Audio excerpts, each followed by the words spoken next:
The U.S. Army is commemorating its 250th anniversary with a parade in Washington tomorrow. Have you heard about this? You see it now laid out beneath my feet. This is the National Mall in Washington, D.C.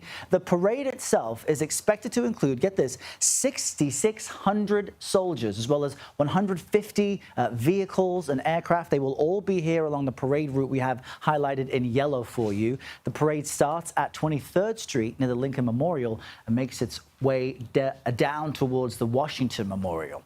Now, Army officials say that this whole episode, this whole event, will cost between $25 and $45 million. CBS News Pentagon reporter Ellee Watson joins me now. You're close enough to the map we just showed, but we didn't see you there. We see you here to talk about what's really happening. And Ellie, one of the interesting notes I reported and discussed this morning was that the last time the U.S. did something like this was way back in 1991, before some of our viewers were alive, to commemorate the end of the first Gulf War.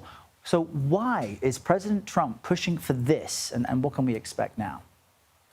Yeah, so the last parade, as you mentioned, was in 1991 and was to celebrate the end of a military action. This parade, not necessarily the case. President Trump has wanted a parade since his first term and will get it on Saturday, which also happens to be his 79th birthday. The Army has been planning for nearly 2 years for a festival to celebrate its 250th birthday, but the parade was only added on earlier this year. President Trump wanted a parade during his first term after he visited France and saw the celebrations on Bastille Day with some of the military equipment France has.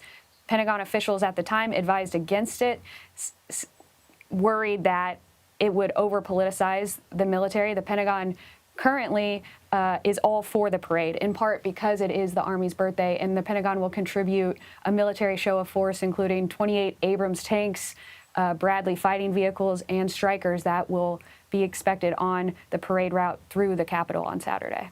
Yeah, we're looking at the price tag there, and there are, opinions are varied on this topic. For young people, for kids, it'll be cool to see this large military might. For adults, it's representative of the country and the tax-paying dollars that they spend. But politically speaking, it also can ring differently for Americans. Talk to us about, then, the budget and the justification for this. I know that the Army feels as if that this will be a massive recruitment effort for them.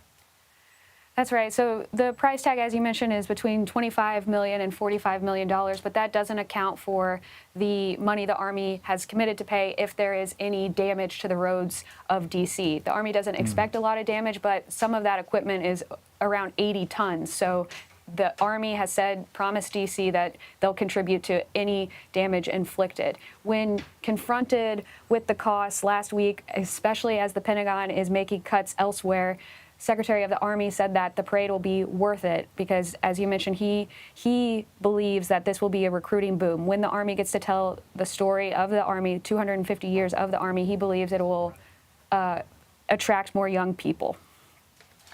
Ellee Watson at the Pentagon with a preview of what we will all see and witness tomorrow now that we know what the price tag is. Ellie, thanks so much.